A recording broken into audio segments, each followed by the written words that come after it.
حبايب قلب الإدارة عاملين إيه؟ أتمنى تكون بخير وبصحة وسلامة. النهاردة درس دولة المماليك. طبعا أنت منتظر مني أغاني، في أغاني يا عم ما تقلقش. أنا كل درس في الترم ده بالذات الحمد لله عامل لك شوية أغاني حلوة وهتعجبك. يلا بينا يا معلم نشوف نتابع بقية الأحداث. لما تورانشاه آخر سلاطين الدولة الأيوبية اتوفى. جميل. جه اجتمعوا وشجرة الدر مراته قال لك يلا بينا هي اللي هتحكم الدولة. مين؟ شجرة الدر. مين تاني يا مستر؟ شجرة الدر. شجرة الدر هتحكم الدولة. قال لك يا ابويا واحدة ست هتمسك البلد. قال لك اه. الشعب قاعد يقول لك واحدة ست يا اخويا هتمسك البلد. قال لك اه. وتمسك البلد يا لهوي. واحدة ست تمسك البلد. قال لك يا عم هي مالها الست يا عم ما حلوة هي. قال لك واحدة ست تمسك البلد يا عم حكاية مالها الست. قال لك يا باشا ما ينفعش. اعترض الخليفة العباسي عن تولي امرأة عرش مصر. فشجرة الدر تعمل ايه؟ تروح تتجوز واحد اسمه عز الدين ايبك. عز الدين ايبك تزوج شجرة الدر جواز مصالح واتنازلت له عن الحكم. يبقى تاني كده معلش. قال لي يا باشا بعد ما تورانشاه اخر سلاطين الدوله الايوبيه مات جت شجره الدر تمسك البلد. مين اعترض؟ قال لك الخليفه العباسي عن تولي امراه عرش مصر.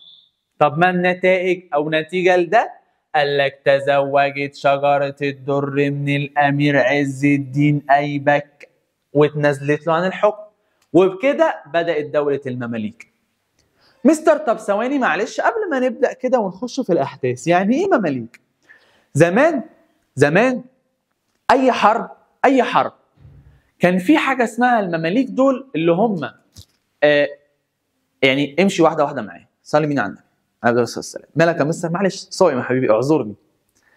أي حرب من جيشين، في جيش منتصر وجيش منهزم، تاني في جيش منتصر وجيش منهزم.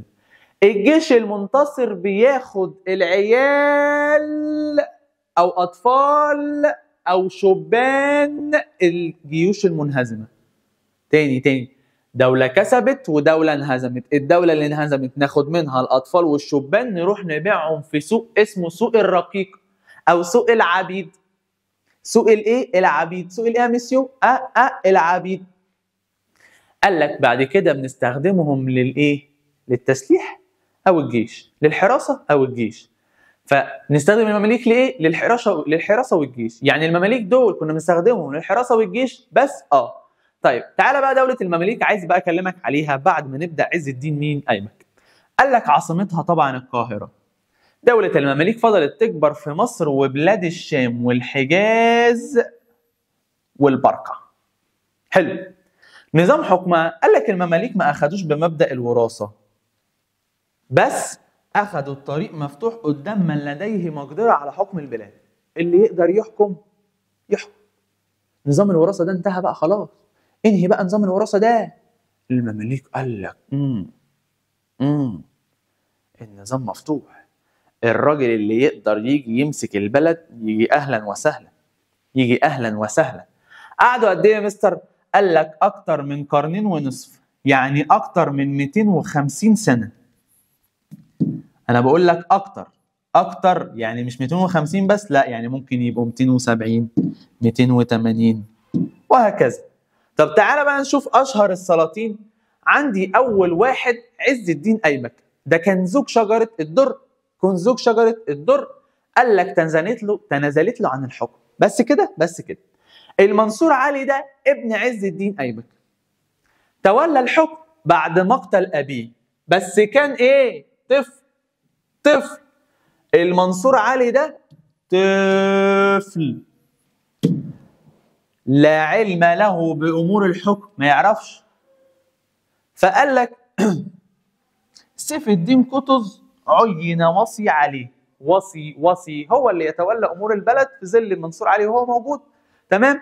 ويبقى الاسم الحاكم الفعلي المنصور علي. جميل. طب سيف الدين قطز عمل ايه؟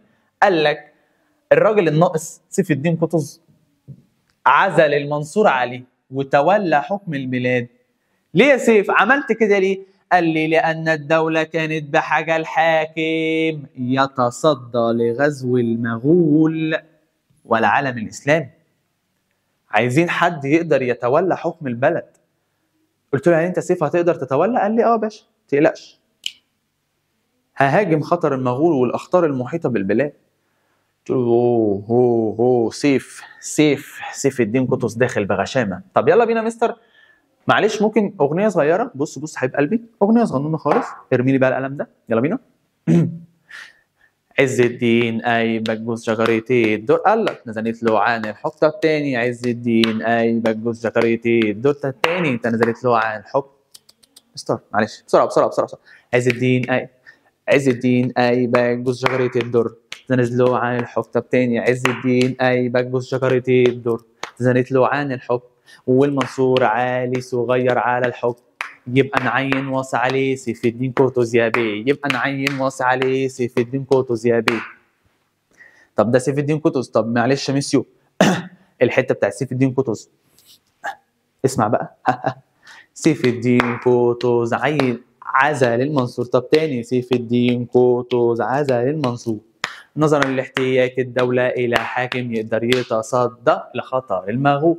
طب تاني سيف الدين قطز عزا للمنصور نظرا لاحتياج الدولة إلى حاكم يتصدى لخطر المغول. طب سيف الدين قطز عزا للمنصور عزا للمنصور. طب تاني، سيف الدين قطز عزا للمنصور نظرا لاحتياج الدولة إلى حاكم يتصدى إلى خطر المغول.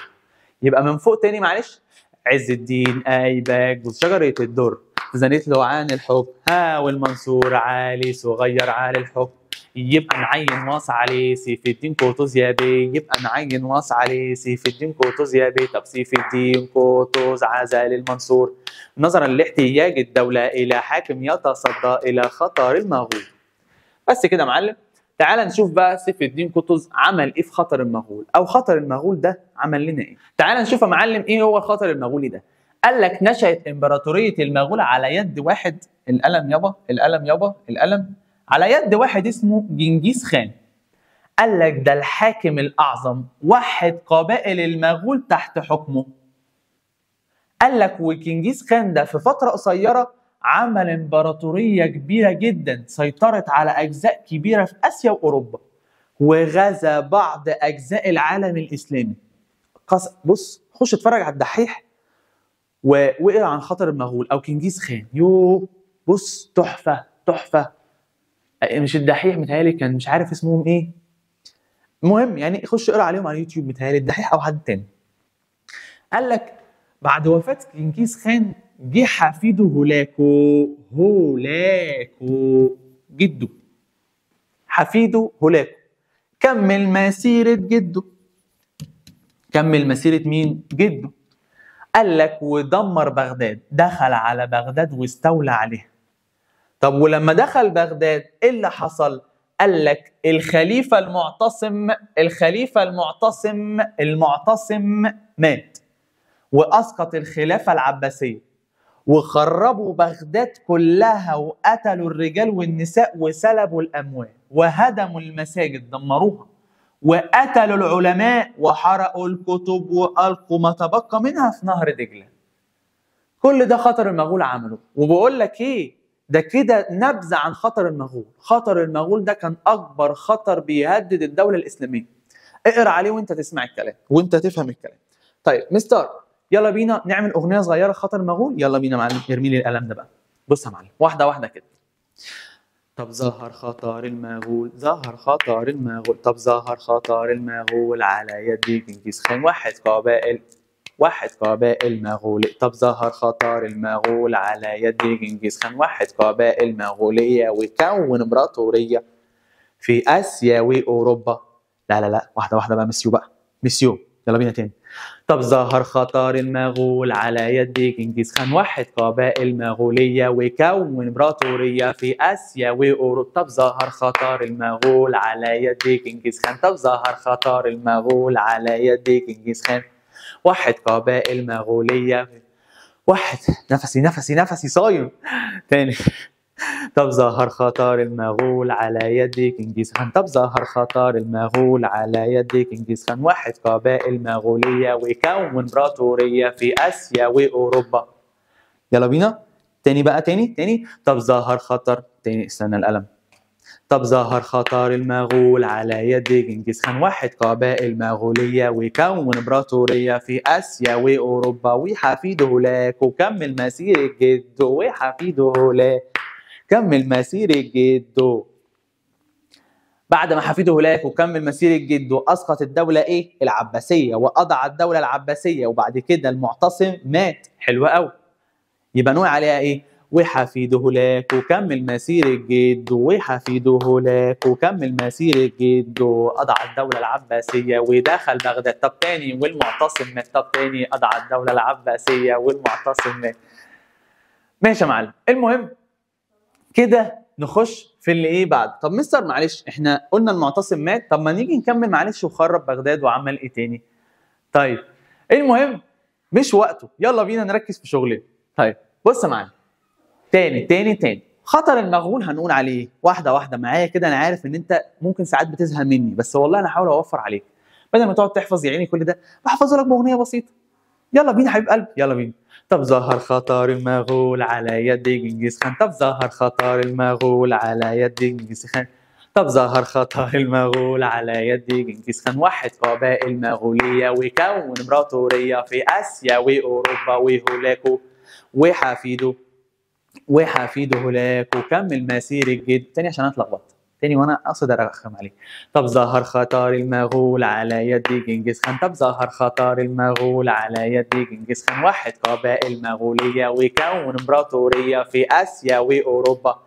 وحفيده هولاك وكمل مسير الجد. وحفيده هولاك وكمل مسير الجد. تاني عشان اتلخبطت مش قادر والله، الصيام هيموتني. تاني يلا بينا. طب ظهر خطر المغول على يد جنكيز خان. طب ظهر خطر المغول على يد جنكيز خان. وحد قبائل مغولية وكون امبراطورية في آسيا وأوروبا. وحفيده هولاك وكمل مسير جده. وحفيده هولاك وكمل مسير جده. أضع الدولة العباسية ودخل بغداد.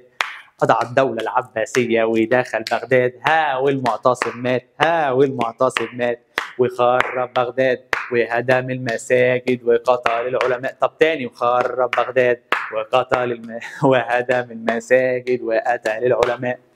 كده معلم اغنيه الايه خطر المغول خلصت. اتمنى اي اغنيه انا بقولها انت تكتب ورايا وتقعد تكرر ورايا تاني. طب تاني عشان عجبتني معلش والله بجد. انا بحب منهج تاني اعدادي بالذات في الترم الثاني في التاريخ بسبب الاغاني الجميله. من اول معاويه، فاكر معاويه بن ابي سفيان؟ طب يلا بينا. معاويه بن ابي سفيان من كتاب الوحي الله شارك في حروب الرد. يلا بينا معلم. ما دام انت فاكر الاغاني دي انا عايزك تفتكرها في الامتحان، هتحل وقسما بالله لا هتحل بيها في الامتحان وهتقول مستر عبده ايه. يلا بينا تاني. خطر المغول. طب ظهر خطر المغول على يد جنكيز خان. طب ظهر خطر المغول على يد جنكيز خان. وحد قبائل مغوليه وكون امبراطوريه في اسيا واوروبا. وحفيده هولاك وكمل مسير جده. وحفيده هولاك وكمل مسير جده. أضع الدولة العباسية ودخل بغداد والمعتصم مات. طب تاني أضع الدولة العباسية والمعتصم مات. ها ودخل بغداد وخرب بغداد والمعتصم مات وخرب بغداد. هدم المساجد وقتل العلماء. طب تاني أضع الدولة العباسية والمعتصم مات. ها أضع الدولة العباسية ودخل بغداد والمعتصم مات وخرب بغداد.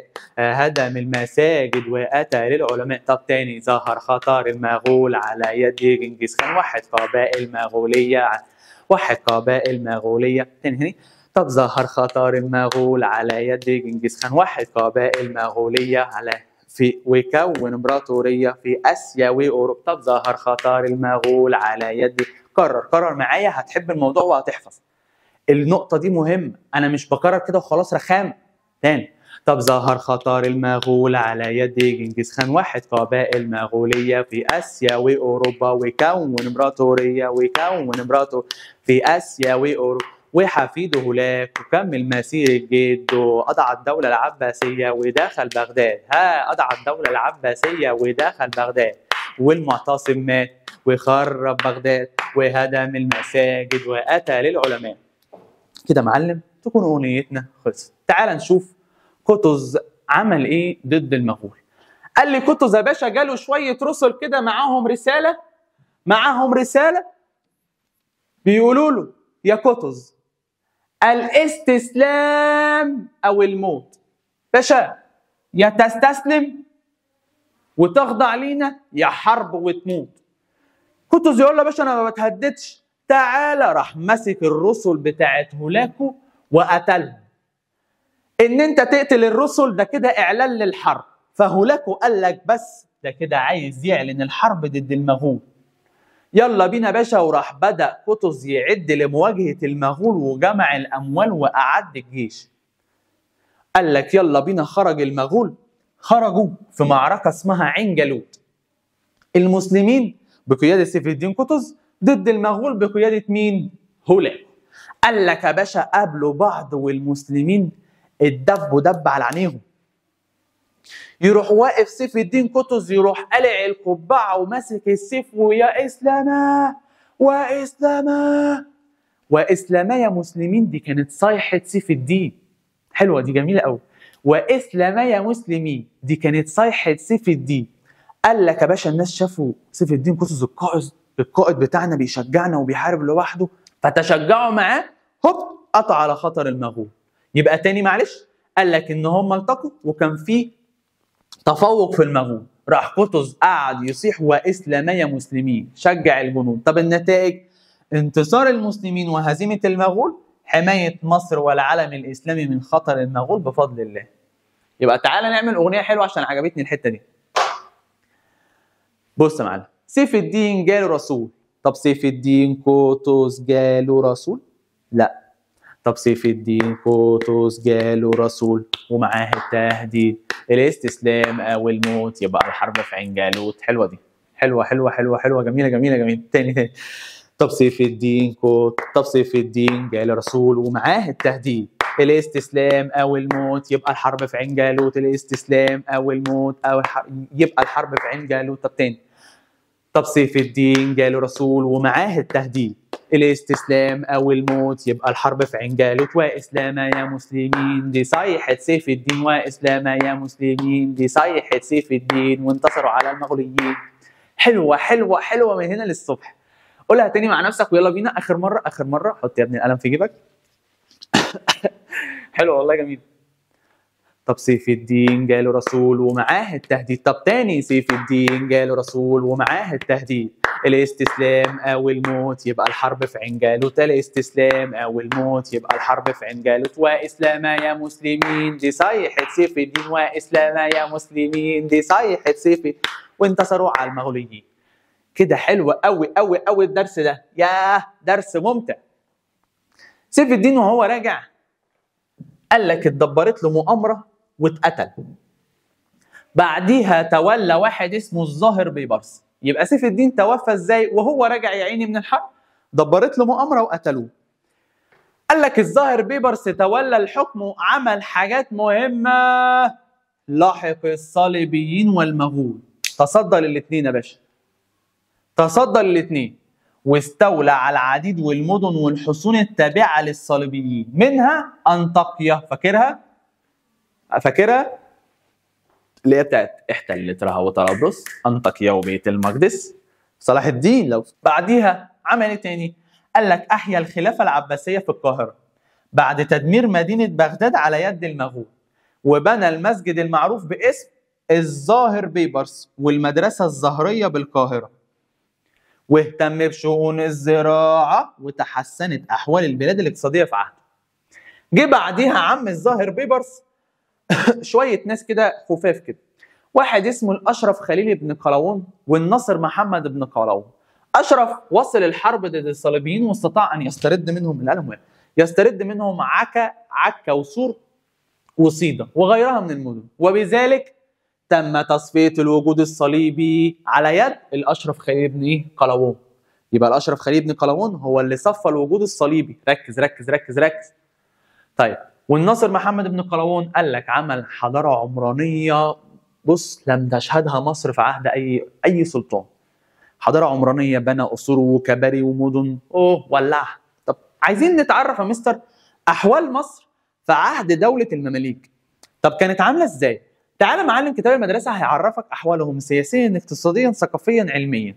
سياسيا كانوا عاملين ازاي؟ قال لك يا باشا زي ما انت شايف احنا كنا يا عيني عمالين نتصدى لخطر المغول وحامينا معالم الحضاره الاسلاميه من التدمير. احنا مش هنبقى زي بغداد لما دمروا الحضاره بتاعتهم. تصفيه الوجود الصليبي، يبقى احنا سياسيا تصدينا لمين ومين؟ المغول والصليبيين. تصدينا لاخطر خطرين في العالم كله، المغول والصليبيين. اقتصاديا قال لك اهتموا بالزراعه وحفروا الترع واقاموا الجسور وتنوعت المحاصيل، وبرضه اهتموا بالصناعه. فمصر وقتها كانت من اشهر مراكز الصناعه في العالم. طب علميا وثقافيا عملنا ايه يا مستر؟ قال لك اهتموا بالعلم والعلماء، فاصبح العلماء في عهدهم مكانه كبيره. طب عملوا ايه؟ انشأوا مدارس زي، عد معايا، مدرسه الزهريه، مدرسه النصريه، ودي شيدها الناصر محمد بن قلاوون، مدرسه النصريه ومدرسه الزهريه. يا سلام، اسماء غريبه. متهيألي احنا عندنا في مصر هنا في اسكندريه. اهتموا بانشاء المساجد زي مسجد الظاهر بيبرس لسه قايلينه فوق. اهتموا بالطب وبنوا العديد من المستشفيات، بس خلي بالك المستشفيات وقتها اسمها، بص، البيمارستان. البيمارستان، استهجها، البيمارستان. كانت وقتها المستشفى تعرف بكده، فبنينا مستشفى اسمها مستشفى السلطان قلاوون المنصوري. مستشفى السلطان قلاوون المنصوري. السلطان قلاوون الايه؟ المنصوري. طب مستر، المماليك، دوله المماليك تحفه تحفه تحفه تحفه واغانيها تحفه، ودوله قويه وتصدت لخطر المغول والصليبيين. هتكمل؟ للاسف مش هتكمل. ليه؟ ضعفت. ليه يا مستر؟ قال لك تعرضت لتدهور اقتصادي. خلي بالك كل الدول اللي فاتت كلها اتقضى عليها عسكريا، دي الدوله اللي اتقضى عليها اقتصاديا. ازاي؟ ظهر لنا ناس اسمهم البرتغاليون. البرتغاليين دول اللي استكشفوا الامريكتين، فمن ضمن الحاجات اللي بيستكشفوها استكشفوا طريق اسمه طريق راس رجاء الصالح. ازاي يا مستر؟ تعالى معلم، امسك قلمك. ايوه بص يا حبيب قلبي، اي تجاره جايه من الشرق كانت دايما بتعدي من عند الهند كده وتعدي عند قناه السويس هوبا، وتروح رايحه للبحر المتوسط وتمشي كده تعدي ناحيه مين؟ ناحيه مين؟ امريكا الشماليه وامريكا الجنوبيه ودول اوروبا. جت وقتها لما اكتشفوا طريق راس رجاء الصالح وقال لك يا جماعه احنا مش هنعدي ناحيه مصر خلاص، لا احنا هنلف حوالين افريقيا كده اهو ونروح بقى ناحيه اوروبا، واللي جاي من اوروبا يلف كده برضه. فما عدوش على مصر، فالتجاره اللي كانت هنا ما بقاش فيه تجاره، ما بقاش فيه فلوس، فتعرضنا لتدهور ايه؟ اقتصادي.